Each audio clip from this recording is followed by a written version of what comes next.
Hi friends, சூப்பரான டேஸ்ட்டில் Cola உருண்டை எப்படி செய்கிறதுனா பார்க்க போகிறோம். வானலில் கொஞ்சமாக எண்ணெய் ஊற்றி பட்டை, சோம்பு, லவங்கம், ஒரு காஞ்ச மிளகா, 2 பச்சை மிளகா, கொஞ்சமாக இஞ்சி, 5-6 வெங்காயம், சின்ன வெங்காயம், பூண்டு, கருவேப்பிலை சேர்த்து நல்லா வணக்கிட்டு லாஸ்ட்டாக தேங்காய் கொஞ்சமாக சேர்த்து தேங்காவையும் நல்லா வணக்கிட்டு மிக்சி ஜாரில் 1 கப் பொட்டுக்கல்லையை சேர்த்து பொடி பண்ணி தனியாக எடுத்து வச்சுக்கலாம். அதே மிக்சி ஜாரில் வணக்கின பொருளெல்லாம் சேர்த்து அரைச்சிக்கலாம்.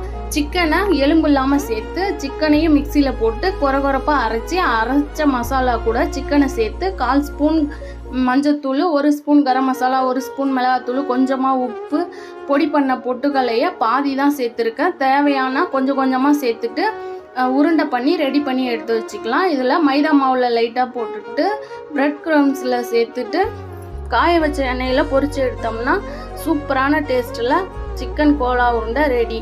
இந்த வீடியோ உங்களுக்கு பிடிச்சிருந்தா நம்ம சேனலை மறக்காமல் சப்ஸ்கிரைப் பண்ணிடுங்க.